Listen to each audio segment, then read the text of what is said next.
नओं उत्साह ऐं नई तारीख़ कढण जी रवायत आहे ऐं हाला पुराणा जे सभिनी ज़िंदा दिल दोस्तनि खे गॾे हिते जा पुराणा हीरोज़ जिनके गुमनामीअ जे फर चढ़ियल हुआ उन्हनि खे न सिर्फ़ पंहिंजे नौजवान नस्ल सां मुतारिफ़ कराया आहिनि त जेको माण्हू हिन धरतीअ ते हिन समाज में आयो आहे उन जो को कार्य आहे ऐं अॼु सिविल सोसाइटीअ हाला पुराणा हिकु अहिड़ो यगानो शायर जंहिंजो नालो अध सदीअ ताईं आउं ॿुधंदो रहियुसि प्रकाश साईं सां अहिड़ी वेझड़ाई कान रही अहिड़ो मुलाक़ात कोन रहियूं असीं बदनसीब चइबासीं जो आशिक़ हालाई असांजे घर में हूंदे हुन सां या हुन खां जेको असांखे विराइणु खपे हा हुन खां जेको सिखणु खपे हा उहो असीं न सिखी सघियासीं पर हिकु क़दावर शख़्स हिकु मुलायम इंसान जॾहिं मुंहिंजी हींअर हैदराबाद में साईं सां मुलाक़ात थी त मूंखे हिन मां ख़ुशबू नज़र आई जीअं अतुर ॿुधाईंदो कोन्हे त आउं अतुर आहियो पर हुन जी ख़ुशबू ईअं आशिक़ हालाईअ सां जॾहिं मुलाक़ात थी त मूंखे हुन मां सिंध जे मिटी सिंध जे मिस्कीन माण्हुनि जे महिरूमनि ऐं मोहबतनि जी ख़ुशबू आई जॾहिं साईं जो किताब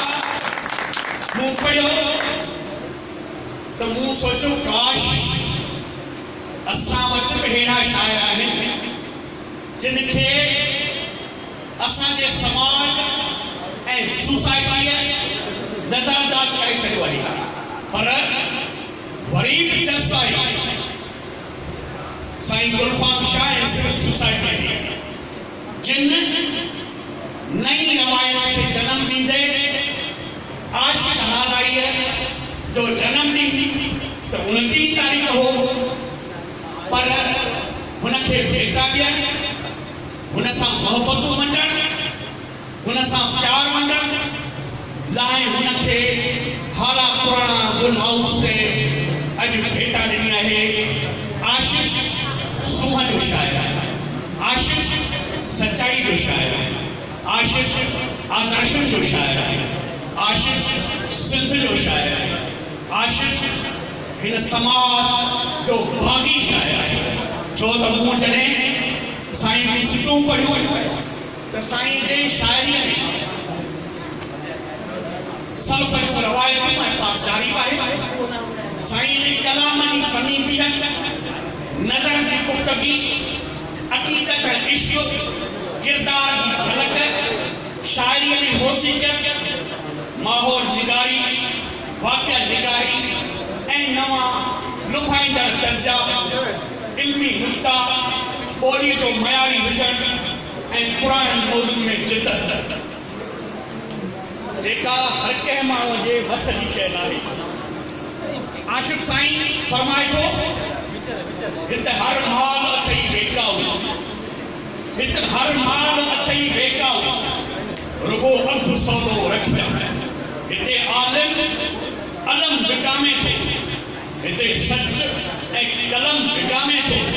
हिते आशिक़ ऐं बलम विकामे थो हिते हर हिकु पुट अथई तकाऊ रुगो अघु सौदो रखिजा पंहिंजे शाइरी में हुन सॼे समाज जी अकासी कई असां वटि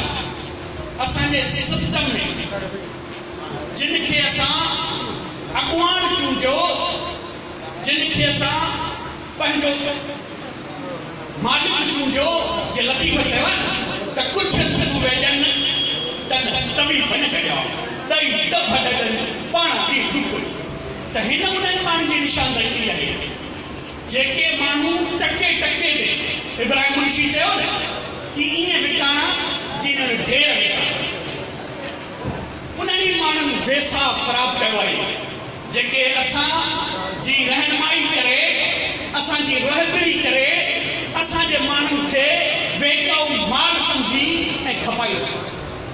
आशिक़ साईं उन्हनि खे ॿुधियो आहे।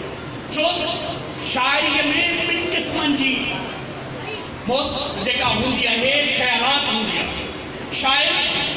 सूंहं पसंदि हूंदो आहे, सूंहं खे ऐं सचाईअ खे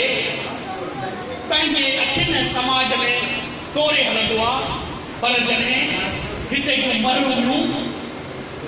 ऐं हिते जूं चोरियूं, हिते नाइंसाफ़ियूं,